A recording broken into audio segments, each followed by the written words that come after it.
Bonjour à tous, aujourd'hui on se retrouve pour cette vidéo de ce petit renard version géométrique et aquarelle.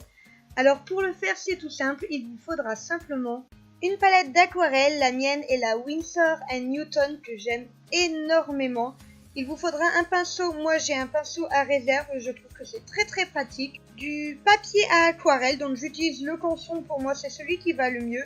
Et un micron, j'ai utilisé le 08, n'importe quel autre marqueur fera l'affaire. Vous pouvez retrouver tout le matériel en barre d'infos comme d'habitude. On va commencer par dessiner tout simplement son renard. Donc là, une nouvelle fois, je n'ai pris aucune mesure. Et vous verrez, je vous ai laissé vraiment toutes les étapes qui m'ont amené au résultat final. C'est-à-dire que comme vous le voyez, j'ai beaucoup gommé, beaucoup changé. J'ai modifié la taille, j'ai modifié les formes. Je fais vraiment en fait au feeling et du coup je n'ai aucune mesure.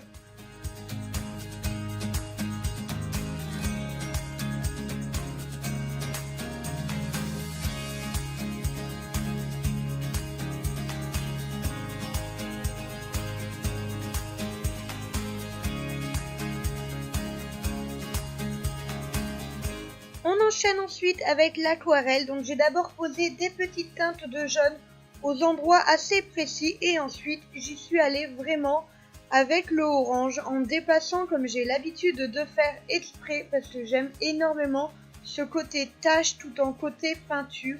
C'est vraiment ce qui me plaît. Donc là je me suis vraiment pas gênée, j'en ai mis partout. J'ai pas hésité à appuyer sur mon réservoir, donc à mettre de l'eau pour changer les teintes etc. Et j'ai pris des côtés un peu plus foncés pour faire les ombrages.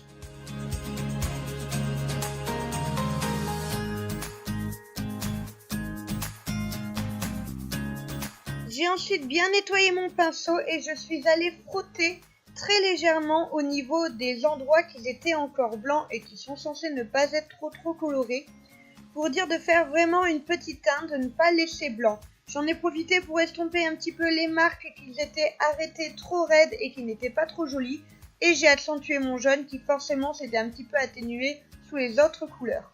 Et ensuite tout simplement j'ai repassé avec mon micron. Donc là, pareil, je le fais à la main levée parce que je trouve que c'est beaucoup plus naturel, beaucoup plus joli que si on prend une règle. Après, si vous ne le sentez pas, n'hésitez pas à la prendre, ça va pas gâcher le dessin pour autant. Et ensuite, j'ai tout simplement posé des petites ombres par-ci par-là. Je trouvais que ça faisait vraiment joli et que ça rajoutait un petit côté travaillé au dessin qui en soi est quand même très simplissime. Et voilà, cette vidéo est déjà terminée, j'espère qu'elle vous a plu. N'hésitez pas à me mettre un petit pouce bleu si c'est le cas et j'en referai d'autres comme j'avais fait avec la licorne. Je vous fais des gros bisous et je vous dis à la prochaine.